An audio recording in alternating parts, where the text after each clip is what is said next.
Friends, শুভ সকাল। কেমন আছো সবাই? আজ তোমাদের একটি কলমের গাছ দেখাচ্ছি। আমি 10-12 দিন হয়েছে কলমটা করে বেঁধে দিয়েছিলাম। এটি একটি সাদা জবা গাছের কলম। সাদা জবা গাছ খুব সহজেই ড্রাই হয়ে যায়, গাছ কলমে দিলেই একদম শুকিয়ে যায়। তো আমি ভাবলাম যে এটা এই অবস্থাতে যেহেতু ড্রাই হয়ে যায়, শুকিয়ে যায়, মরে যায় আর কি, হয় না, তো আমার বুঝে নিতে হবে যে সাদা গাছের একটু ড্রাই আছে, সাদা গাছের ডালে মানে ওটা রুক্ষ আর কি গাছটা। তো এত সুন্দর ফুল, আমার তো চারা তৈরি করতে হবেই। তো আমি ভাবলাম যে এটাকে পলি দিয়ে বেঁধে যদি কোনো একটা ব্যবস্থা করা যায়। তো আজ 12-13 দিন হয়েছে আমি কলমটা দিয়েছিলাম, কিন্তু মানে খোলা রাখিনি। তো আমার ম্যাক্সিমাম গাছ খোলাই থাকে। তো এটা বুঝতে পারলাম যখন 4-5 বার কলম করার পর যে কলমটা ঠিক হচ্ছে না, মরে যাচ্ছে ডাল। তো এই অবস্থাতে দেখি তো কেমন হয়।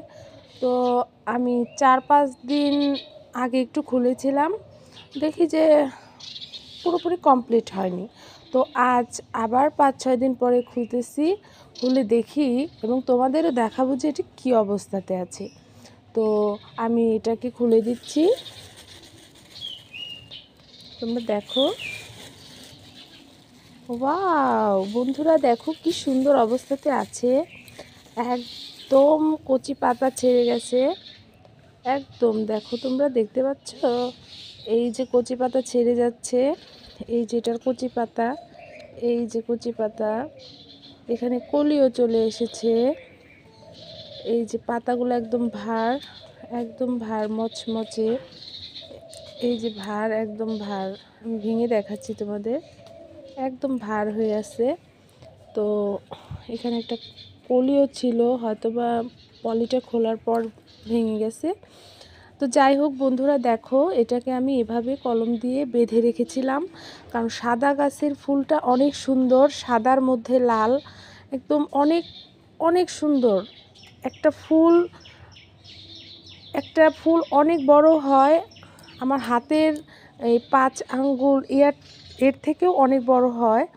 তো ভাবলাম যে এটা কলম চারা আমার তুলতেই হবে। তো আমি অনেক চেষ্টার ফলে এটা সফল হতে পেরেছি।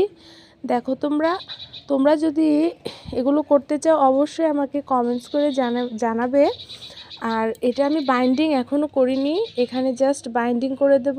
তো বাইন্ডিংও কিভাবে করব সেটাও আমি তোমাদের বলে দেব। এখানে বাইন্ডিং করলে আরও 10-12 দিন পরে এটার মধ্যে রুট বের হয়ে যায়। তো আমি তোমাদের সব দেখাবো আস্তে আস্তে পর্যায়ক্রমে। তো এখন দেখালাম এটা কি পর্যায়ে। দেখো অনেক ভালো অবস্থাতে আছে, একদম তরতাজা। তোমরা দেখতে পাচ্ছ কি না, এখানে একটা কলিও চলে এসেছে, এটা একটা কলি। তো অনেক ভালো অবস্থাতে আছে। তো তোমরা আমার সাথে থাকবে সব সময়। যদি ভালো লাগে তাহলে শেয়ার, কমেন্টস, লাইক করবে। তো বন্ধুরা দেখো, আমি তোমাদের দেখালাম, আমি নতুন জয়েন করেছি তোমাদের সাথে। তোমরা আমার সাথে সব সময় থাকবে। তো ভালো থাকবে বন্ধুরা, ধন্যবাদ।